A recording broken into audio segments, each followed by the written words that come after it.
sehingga mereka memahaminya. Wahai Tuhanku, sesungguhnya aku berlepas diri daripada pengakuan akan dari upaya kekuatan dan ilmu, dan aku mohon daripadamu akan kekuatan dari upaya dan ilmu. Wahai Tuhan, bukakanlah pintu kefutuhan bagi orang-orang yang telah dibukakan kefutuhan olehmu kepada mereka, ya Allah, dan berikanlah kami kepada majlis ini keberkatan. ما زلت وإياكم أيها الإخوة مع الحديث 21 من 40 النووية. Kita masih lagi berada dalam pengajian hadis yang ke-21 daripada himpunan hadis Imam Nawawi. وفي هذه الليلة إن شاء الله نسأل الله أن يجعلها ليلة مباركة نختم فيها هذا الحديث. Dan pada malam ini insya-Allah kita akan menghantamkan hadis ini.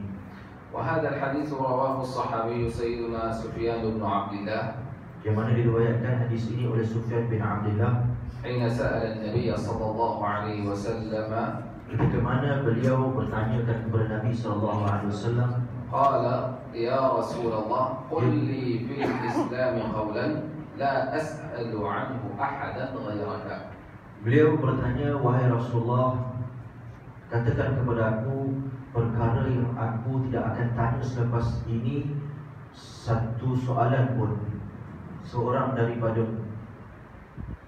قل لي في الإسلام قولا لا أسأل أحدا عنه أحدا غيرك. Katakan kepada aku tentang satu perkataan dalam Islam yang mana tidak ada seorang pun yang bertanyakan selepas aku. فقال النبي صلى الله عليه وسلم Maka Nabi sallallahu alaihi wasallam pun menjawab, قل آمنت بالله ثم استقم. katakanlah sesungguhnya aku telah beriman kepada Allah, kemudian beristiqamahlah. تكلمنا في درسنا الماضي أيها الإخوة عن أنه على الإنسان أن يسأل. Kita telah menyebut pada pertemuan yang lepas bahawa sepatutnya seorang manusia itu dia bertanyakan soalan. وقلنا أن السؤال هو مفتاح الجواب. Dan kita telah katakan bahawa soalan itu sebenarnya kunci bagi setiap jawapan. فلا يجوز لمسلم أن يعيش دهره وعمره ولا يسأل خصوصا عما هو من الفرائض في حقه والواجبات.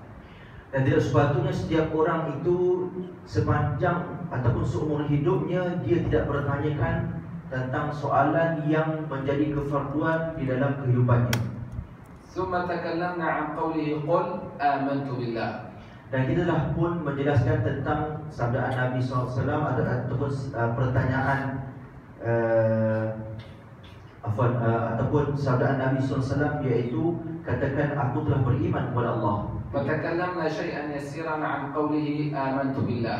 Dan kita telah mensyarahkan sedikit tentang perkataan Nabi qul amantu billah. وقلنا في ذلك اليسير الذي ذكرناه أن التلفظ بشهادة الإسلام واجبة في العمر مرة واحدة.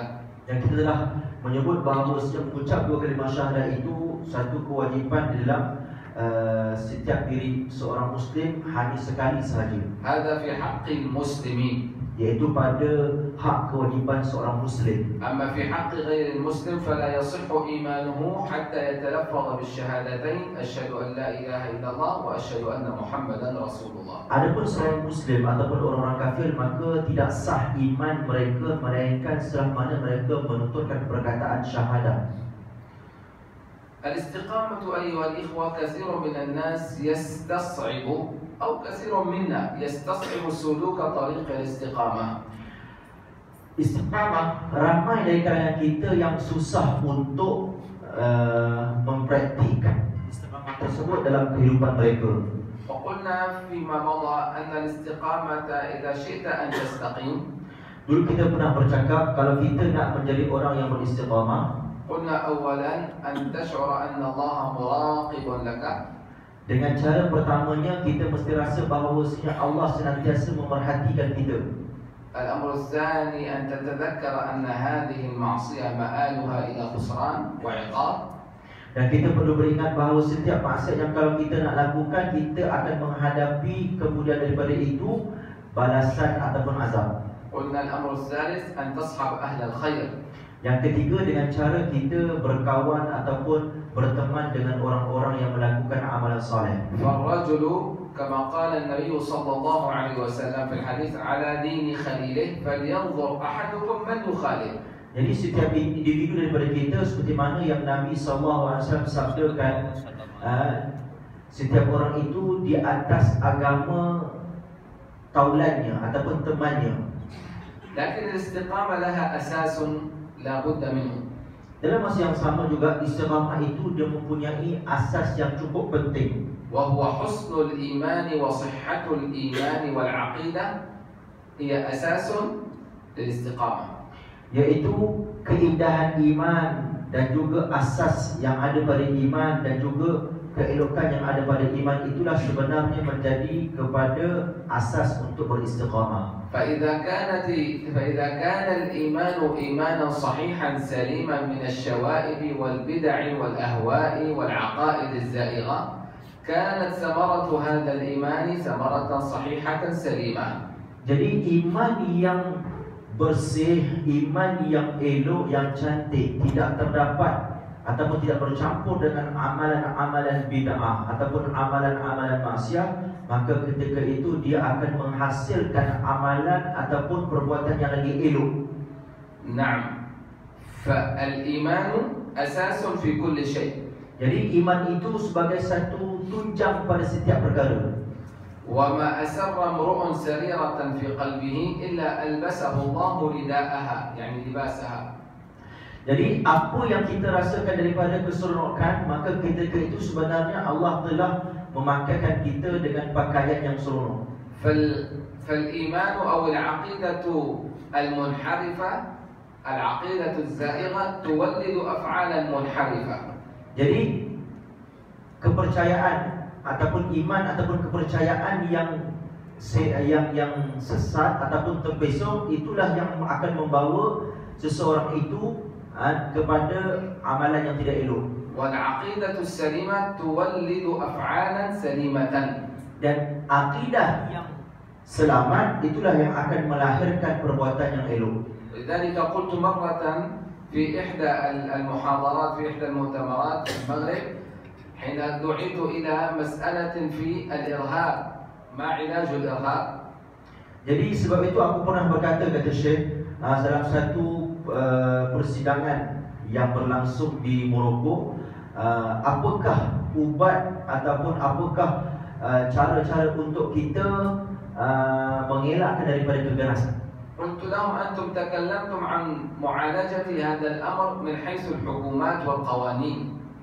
Jadi Syekh pun menceritakan kepada hadirin yang ada ketika itu, kita ini menceritakan tentang penyelesaian keganasan daripada sudut kerajaan dan undang-undang. لكن في الحقيقة لابد من معالجة أصل هذا البلاء. Tapi sepatutnya kita ini perlu kembali kepada asal untuk mengelakkan bala yang terjadi ini. وأصله هو العقيدة. Yaitu asalnya untuk kita mengubati keganasan ialah dengan akidah. فلو نظرنا إلى هؤلاء المتشددين أو الذين انتهجوا منهج القتال وهم ظنوا أنهم في جهاد، لو نظرت إلى منهجهم تجد هناك عقيدة منحرفة، تجد هناك عقيدة منحرفة في قلوبهم ولدت هذا التشدد. Jadi ada satu golongan yang mana mereka ini dipanggil sebagai golongan yang melampau, yang mana asal akidah mereka sendiri tidak betul, tidak selamat, ataupun asal akidah mereka itu menyimpang jauh daripada akidah yang sebenar, yang menjadi punca mereka itu melakukan sesuatu perkara keganasan seperti pembunuhan, ataupun yang mana mereka anggap pembunuhan itu sebagai satu jihad, tapi sebenarnya itu bukan satu jihad yang dianjurkan Islam. عقيدة فاسدة ولدت عندهم وأنتجت عندهم مسلكا منحرفا.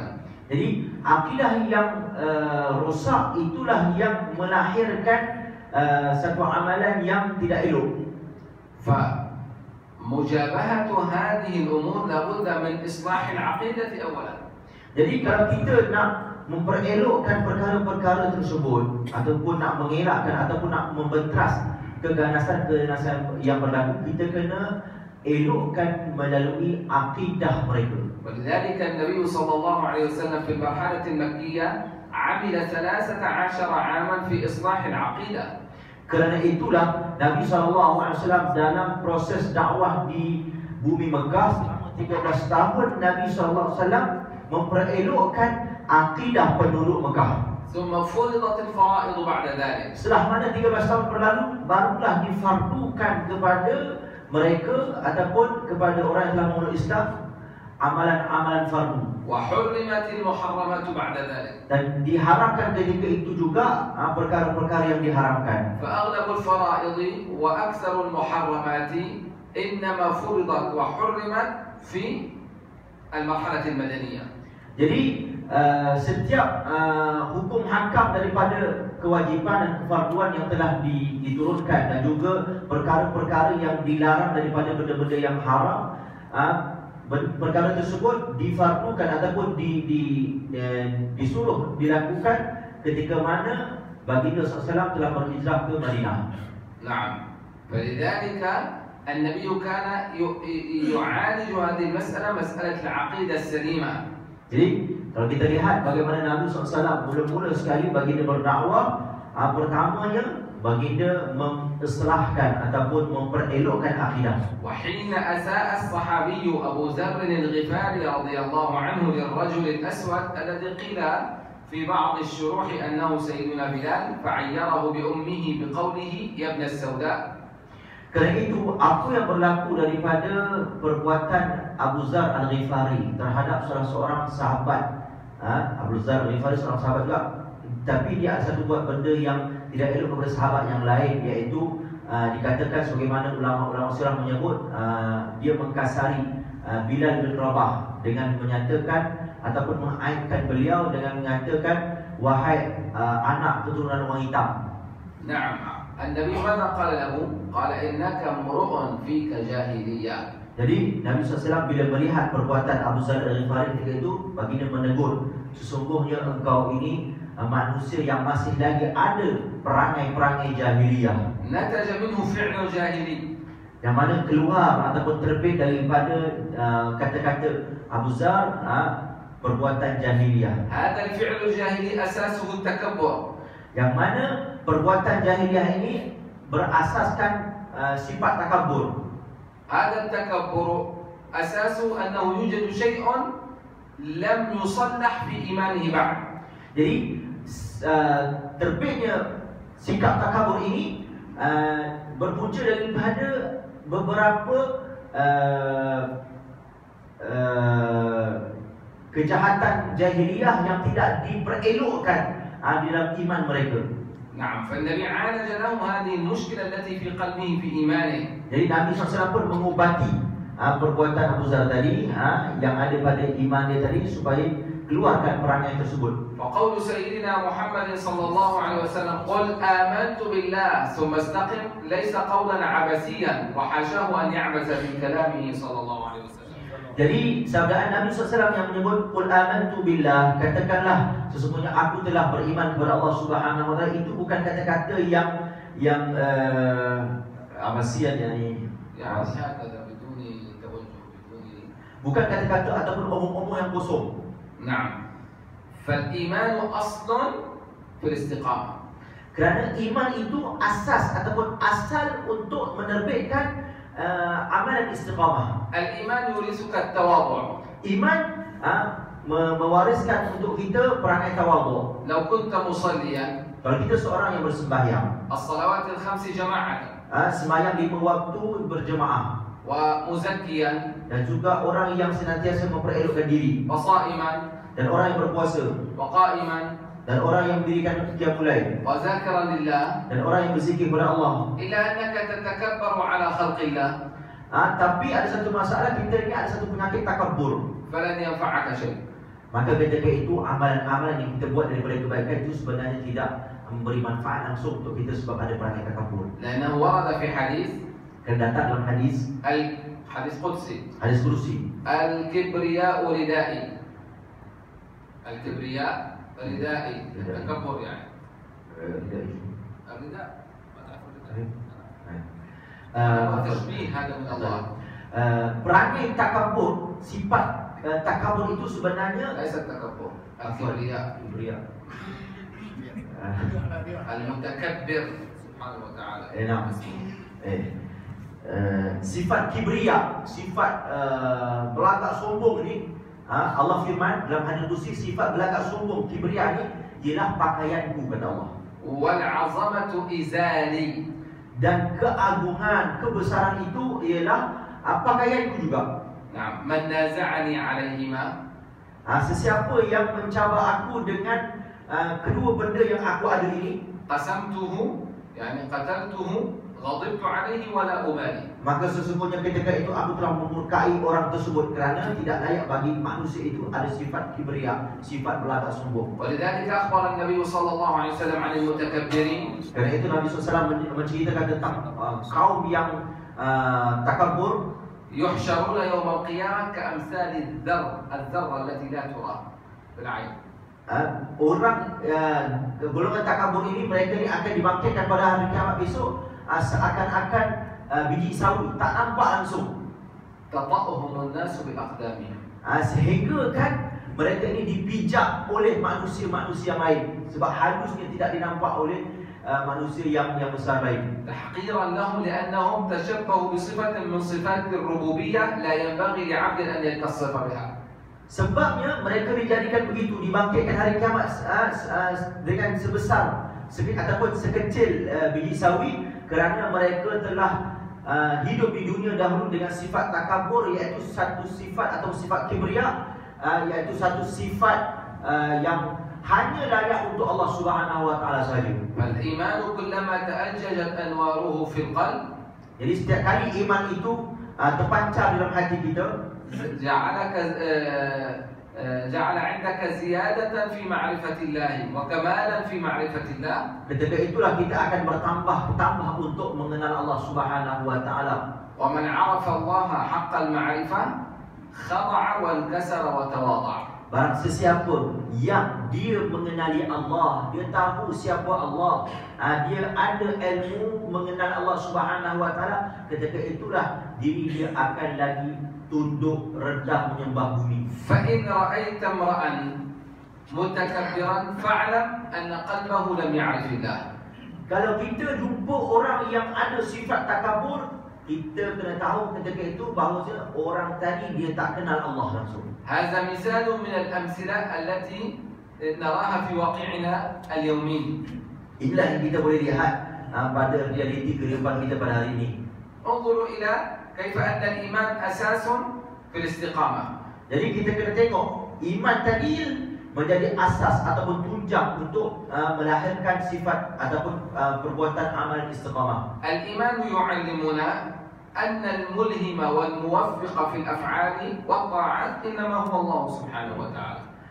Iman dia mengajar kita, sifat iman yang ada pada diri kita ni, dia mengajar kita, memberitahu kepada kita bahawasanya setiap amalan-amalan yang kita boleh buat, yang kita boleh tunaikan, sebenarnya itu datang dari Allah Subhanahu wa taala sahaja. يعني الآن أنت جالس في هذا المجلس. Sebagai contoh, kita duduk di majlis kita pada malam ini. بقوتك. Adakah dengan kekuatan kita? بذكائك. Adakah dengan kebijaksanaan kita? بإرادتك. Adakah dengan kehendak kita? من يجلس معنا بقوته وإرادته؟ Jadi siapa sini boleh mengaku dia duduk dekat sini dengan kehendak dan kekuatan dia? إنما هو توفيق من الله. Kalaulah tidak ada taufik, Allah tak izinkan, belum tentu kita boleh duduk. وعطاء من الله. Dan juga kalau tidak ada pemberian daripada Allah, kita belum tentu ada di dalam masjid ini. فمجالس العلم موائد إلهية، موائد إلهية. Jadi majlis-majlis ilmu ini sebenarnya hidangan-hidangan yang sedap daripada Allah. لا يدعو الله إليها إلا من أحبه واصطفاه. Jadi Allah tak jemput untuk menikmati hidangan dia ini, melainkan orang-orang yang ada sifat bersih dalam diri dia. والدليل على هذا Jadi dalil حديث صحيح. dalam hadis sahih menyebut, كان النبي صلى الله عليه وسلم جالسا بين صحابته satu ketika Nabi SAW duduk di kalangan sahabat-sahabat baginda في المسجد النبوي الشريف. di dalam Masjid Nabawi Asy-Syarif. فجاء 3 نفر دخل. Jadi datang 3 orang pergi ke majlis Nabi tadi. كان لمسجد النبي بابين، يعني هناك ممر يدخلون من زقاق إلى زقاق، من شارع إلى شارع، من مسجد النبي صلى الله عليه وسلم. Jadi masjid Nabi dulu ada 2 pintu. Dia boleh untuk menyambung pada jalan-jalan luar di sana, ada 2 pintu. Jadi golongan tersebut masuk daripada salah satu pintu daripada 2 tadi. فحين دخل النفر الثلاثة الأول وجد فرجة في الحلقة مع الصحابة فجلس فيها. Jadi 3 orang yang datang ke majlis Nabi tadi, yang pertama dia mendapati ada kekosongan dalam majlis tersebut, maka dia duduk. الثاني استحيا جلس خلف السارية. Jadi yang kedua pula dia jenis malu sikit, maka dia duduk di belakang tirai ataupun tiang. الثالث أعرض تكبر فأعرض. Yang ketiga pula dia enggan untuk duduk dan dia pergi. فقال النبي صلى الله عليه وسلم Maka Nabi SAW bersabda, ألا أخبركم بخبر النفر الثلاثة؟ Adakah tidak kamu ingin mendengar tentang cerita 3 orang datang ke majlis aku ini? قالوا بلى يا رسول الله. Jadi mereka menjawab, ya Rasulullah, kami nak dengar. قال أما الأول هذا Adapun yang pertama tadi, فأوى إلى الله فآواه الله. dia menghadap kepada Allah, Allah pun menghadap kepada dia. وأما الثاني الذي جلس خلف السارية استحيا من الله فاستحيا الله منه. Yang kedua tadi dia malu untuk rapat-rapat, dia duduk di belakang tiang, maka apabila dia merasa malu tadi, maka ketika Allah malu pada dia. وأما الثالث الذي أعرض فأعرض الله عنه. Yang ketiga, dia enggan langsung untuk duduk dalam masjid ini, maka Allah enggan langsung untuk menerima amalan dia. فهذه عطايا من الله سبحانه وتعالى. Jadi apa yang terasa pada hari ini semua pemberian Allah. فالإيمان يورثنا هذه العطايا. Jadi imanlah yang memberi kepada kita nikmat-nikmat daripada Allah. فمعرفة الله سبحانه وتعالى تأتي من الإيمان. Jadi ma'rifah ataupun mengenal Allah Subhanahu wa taala ia timbul daripada iman yang ada. فنحن الآن المثال الذي ضربناه الصلاة. Jadi kita sekarang ni kita nak beri contoh tentang sembahyang. الصلاة في أصلها من أجل أن تكون مقبولة أن تكون مخلصا فيها. Jadi sembahyang yang kita tunaikan ni kalau nak diterima oleh Allah, kita kena buat dengan tulus ikhlas. طيب إذا لم تخلص بها أهي مقبولة أم مردودة؟ Baik, kalau kita tak buat dengan tulus ikhlas, adakah ia diterima atau tidak? مقبولة أم مردودة؟ Adakah diterima ataupun ditolak? مردودة. طيب لماذا؟ لأنك راقبت العبد وتركت الرب. راقبت العبد في صلاتك وتركت الرب. Sebab apa ditolak? Sebab kita ini senantiasa berjaga-jaga, sibuk duk jaga tentang manusia, tapi kita tak berjaga tentang Allah. والإيمان يعلمك أن الموفق لك في هذا الفعل في العبادة هذه إنما هو الله. Jadi iman mengajar kita yang memberikan kita boleh sembahyang sebenarnya Allah. والإيمان يعلمك أن الممد لك والمقوي لك في الفعل إنما هو الله. Dan iman juga mengajar kita orang yang boleh mendatangkan kita dan yang beri kekuatan kepada kita ialah Allah. أفبعد أن ينعم الله عليك تترك مراقبته وتفعل الفعل من أجل عبد لا يملك لنفسه نفعا ولا ضرا؟ Adakah apabila kita telah mengetahui semua yang kita rasa daripada nikmat Allah itu datang pada Allah, dalam masa yang sama kita ni nak sibuk-sibuk menjaga hati manusia, sedangkan manusia itu sendiri tidak memberi manfaat dan juga tidak memberi kemudaratan kepada kita.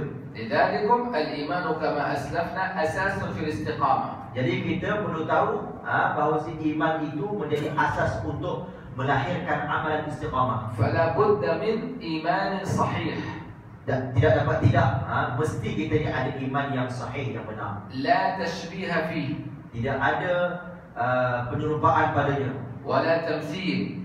Tidak ada persamaan. ليس كمثله شيء وهو السميع البصير. Allah Subhanahu wa taala tidak ada persamaan, tidak ada contoh yang lain seperti mana firman Allah, Allah tidak menyerupai sesuatu benda pun. نحن معاشر أهل السنة والجماعة نعتقد Kita ahli sunnah wal jamaah ni beriktikad, mempercayai أن الله تعالى واحد في ذاته bahawa Allah Ta'ala itu tunggal di dalam tunggal pada dirinya, واحد في صفاته tunggal pada sifat-sifatnya, واحد في أفعاله. dan tunggal pada perbuatan-perbuatannya. نعتقد Jadi kita mempercayai أنه يجب في حقه كل كمال.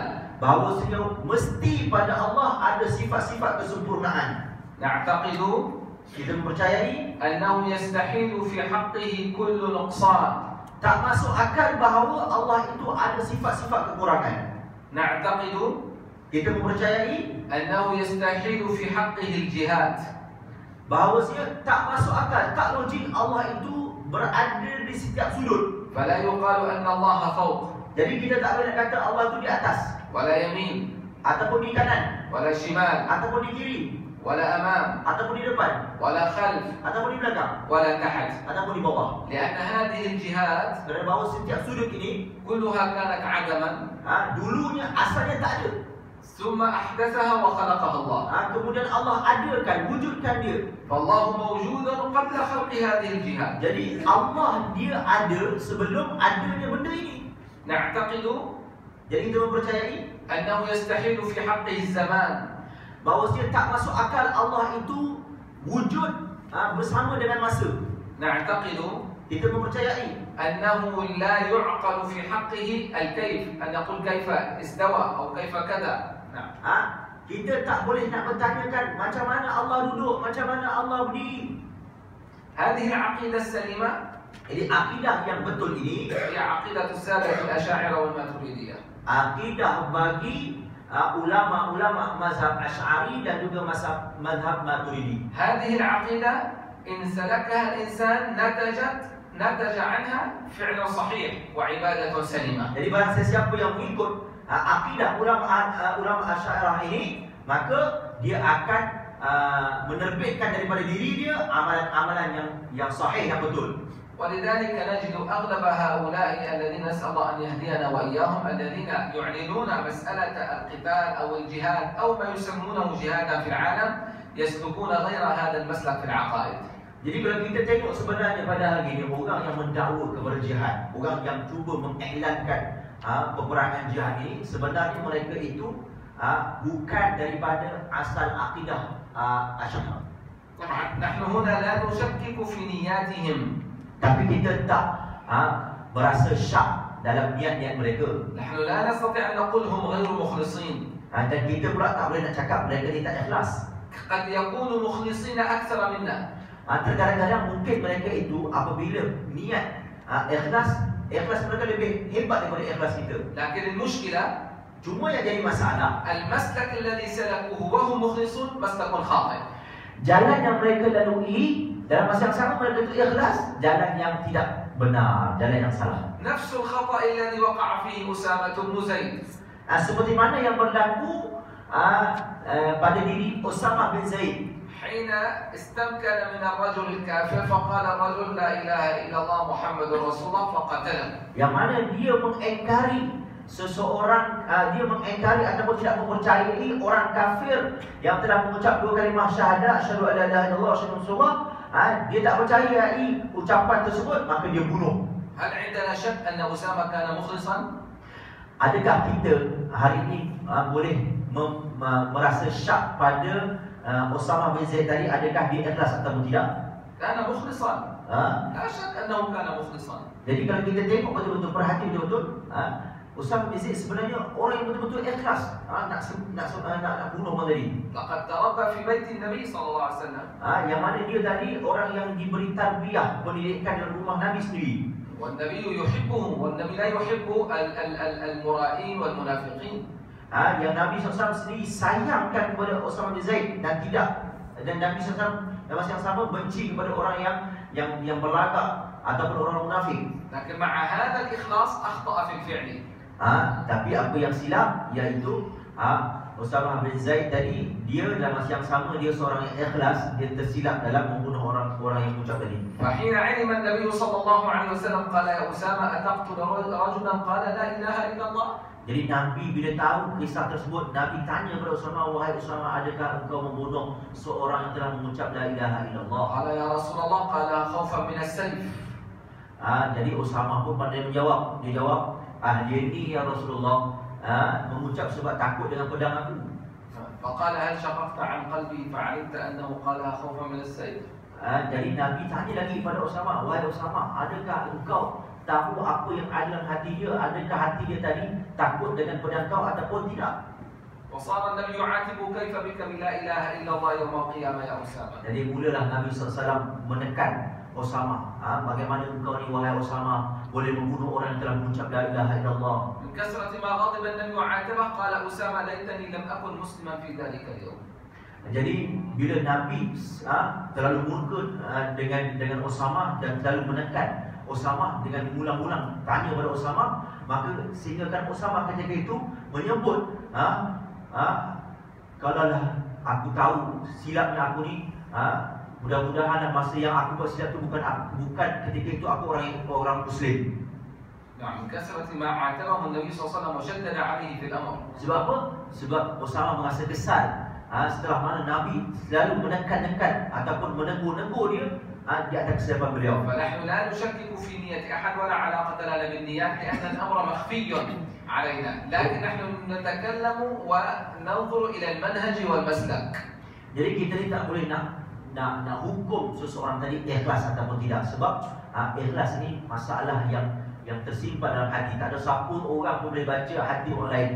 Cumanya kita boleh menyatakan dia ini dia silap dalam mengambil sesuatu jalan untuk bertindak. فإن شئنا أن نستقيم أن تستقيم جوارحنا. Jadi kalau kita nak menjadi orang yang senantiasa beristiqamah, kita beristiqamah pada diri kita. أن تستقيم طاعتنا. Dan kita beristiqamah daripada amalan ketaatan kita. أن تستقيم أفعالنا. Dan kita beristiqamah dalam perbuatan-perbuatan kita. علينا بصحة الإيمان. Iaitu dengan cara kita memperbetulkan iman kita. فإن صح الإيمان Kalau betullah iman, كنت كثير المراقبة لله. ketika itu kita tahu bahawasanya Allah senantiasa memerhatikan kita. كثير الخوف منه. Kita senantiasa takut akan Allah. كثير الرجاء به. Kita senantiasa mengharapkan segala-galanya dari Allah. كثير الصدق. Kita akan menjadi orang yang banyak melakukan kebenaran. كثير الركوع والسجود. Dan kita orang yang banyak senantiasa rukuk dan sujud. كثير الذكر وتلاوة القرآن. Dan kita senantiasa berzikir dan membaca Al-Quran. لأن هذه كلها هي التي أساسها الإيمان هو الذي أوصلك إليها. Sebabnya inilah daripada asal iman, yang mana dengan iman tadi, asas iman tadi kita sampai kepada amalan-amalan tersebut. من غير هذا المسلك أيها الإخوة لن يستقيم الإنسان. Lain daripada jalan ini ataupun amalan-amalan ini, orang ataupun kita ni tidak boleh untuk beristiqamah. نعم، وهذا ما نعانيه في أيامنا هذه. Inilah yang kita kena telitikan pada realiti kehidupan kita hari ini. الكل يشكو التقصير. يشكو التقصير. يشكو التقصير في العبادة. Hari ini kita boleh tengok kita sendiri suka nak mempertikai-tikaikan amalan ibadat orang lain. وكلنا يشكو عدم خشوع قلبه. Hari ini kita sendiri mengadu kenapa kita tak khusyuk dalam sembahyang. حتى جفت الأعين من الدموع. Sehingga kan mata nenek bengkak menangis. كلنا يشكو أنه لا يشعر براحة قلبية. Kita selalu hari ini kita selalu memikir-mikirkan hati kita ni tak tenang. كلنا يشكو أنه لا يجد نورا في قلبه، نور الإيمان. Kita mengadu, kita tak mendapati cahaya keimanan.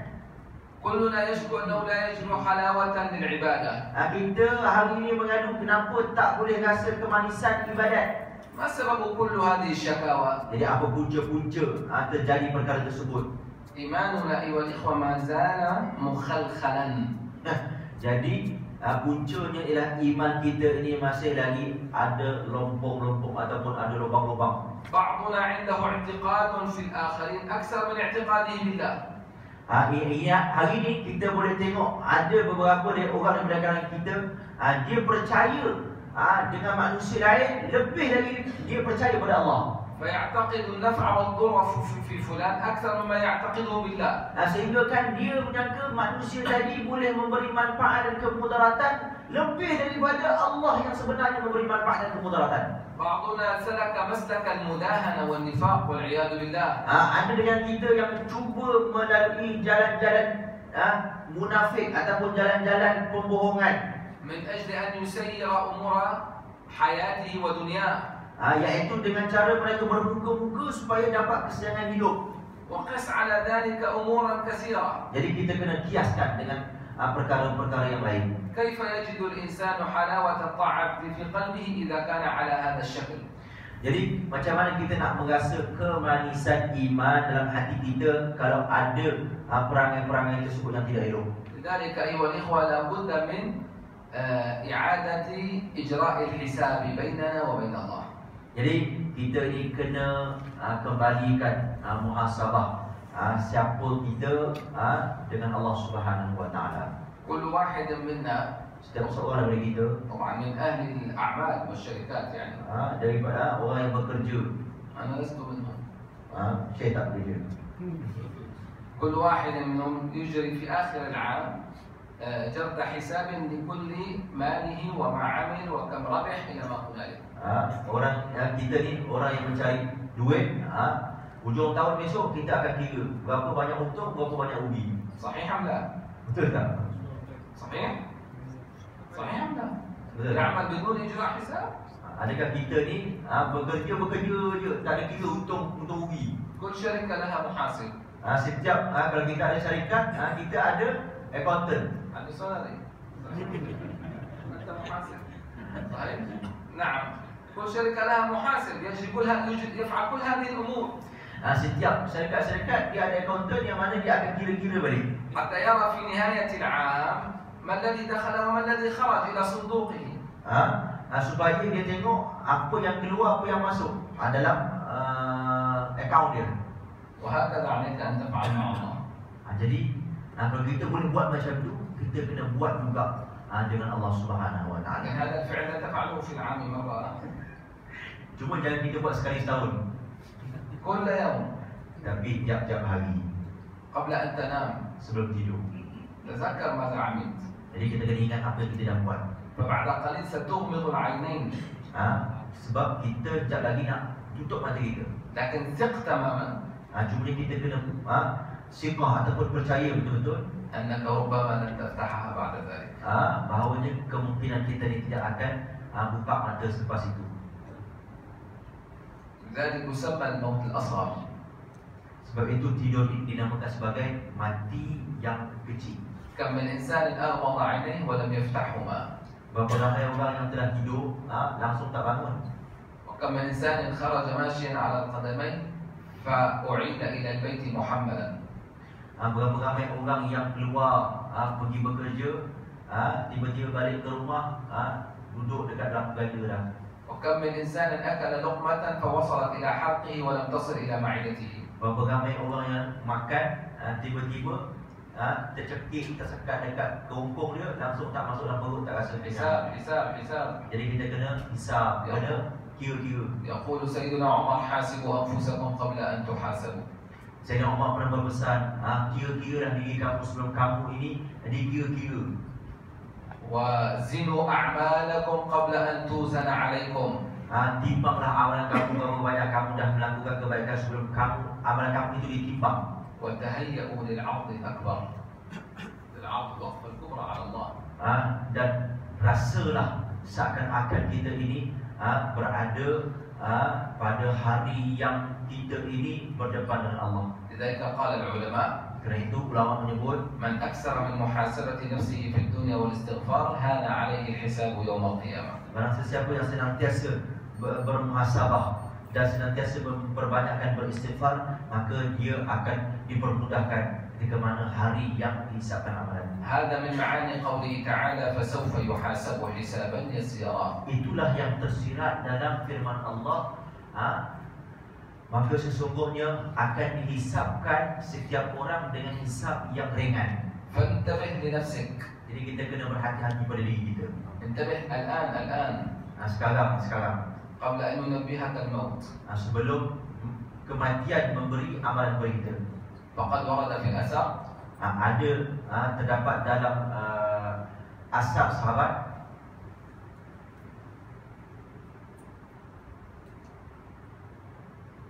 الناس نيام bahawasanya manusia itu tidur, dia lega. فإذا ماتوا انتبهوا. Apabila dah mati masuk kubur baru sedar, baru nak berjaga-jaga. لكن هل ينفعهم الانتباه؟ Tapi adakah ketika itu dah mati baru nak sedar? انتهى كل شيء. Dah tak ada apa-apa. الناس نيام فإذا ماتوا انتبهوا. Manusia ini tidur semuanya ketika hidup, yang ini tak sedar diri. Bila dah mati baru tergagau-gagau. فما زال الأمر معك فسحة. Jadi sekarang kita masih ada ruang dan masa. فاغتنم هذه الفسحة. Jadi ambillah peluang yang ada ini. والله إن جاءك الموت وأنت في سكراته Demi Allah, kalau datang kematian ketika mana kita menghadapi kematian ni, nazak. لو اجتمع الثقلان Kalau dah dihimpunkan dua benda yang berat على إنقاذك untuk dia menyelamatkan kita, ما استطاعوا. tak mampu benda tadi untuk menyelamatkan kita. وقيل من راق، يعني من يرقيه من الموت، من ينقذه من الموت. Ketika itu akan ditanya kepada kita ketika kita tengah nazak ni, siapa yang akan selamatkan kau sekarang? وظن أنه الفراق يعني تيقن أنه الموت. Dalam masa yang sama ketika dia nazak tadi, dia tahu dia itu akan mati, tak ada siapa yang selamatkan dia. والتفت الساق بالساق من شدة النزع. التصقت الساق بالساق من شدة. Ketika itu orang yang dalam nazak payah dia nak keluar nyawa dia tadi, sehingga kaki dia rapat kekejangan. إلى ربك يومئذ المساق. Yang mana apabila dia dah merasai mati, ketika itu dia akan pergi bertemu Allah Subhanahu Wa Taala. نسأل الله أن يلهمنا الصواب Mudah-mudahan Allah memberitahu ataupun mengajar kita benda-benda yang elok وأن ينبهنا dan memberi amalan, memberi perhatian kepada kita ويفهمنا dan memberi kefahaman kepada kita وأن يتولانا بعنايته. dan membantu kita dalam pertolongannya. وصلى الله على سيدنا محمد وعلى آله وصحبه والحمد لله رب العالمين. في درسنا القادم إن شاء الله ننتقل إلى الحديث 22. في الدرس القادم ننتقل إلى الحديث. Pada pertemuan yang akan datang kita akan mensyarahkan hadis yang ke-20 نعم. وأذكركم عن يوم الجمعة أن المجلس قائم في درسنا في علامات الساعة. InsyaAllah, kata Syekh, kami ingatkan semua hadirin, hari Jumaat ni kita ada pengajian tentang tanda-tanda kiamat. وأذكركم في يوم الخميس إن شاء الله. Syekh dia peringatkan kita juga hari Khamis ni, بناء على طلب الإخوة هنا في المصلى permintaan dari jemaah, سيكون هناك بعد مجلس سورة ياسين lepas kita baca surah Yasin, عرض للصدقات التي تبرعتم بها إلى سوريا في هذا الشهر الماضي. kita ada tayangan video hasil yang telah kita kumpulkan untuk bersedekah rakyat Syria, yang mereka telah bawa, kumpulkan duit, bawa ke sana dan telah mereka beli makanan beri kepada orang Syria. إن شاء الله تعالى حتى نبين للجميع أين ذهب هذا المال. Supaya semua boleh kita tahu mana pergi duit yang kita telah infakkan. والذي تبرع أو تصدق يدخل السرور إلى قلبه إن شاء الله. Mudah-mudahan semua boleh kita rasa seronok, gembira, tak petikan mana pergi duit. إن شاء الله. إن شاء الله تعالى. في سؤال؟ Ada soalan? سؤال. Baca.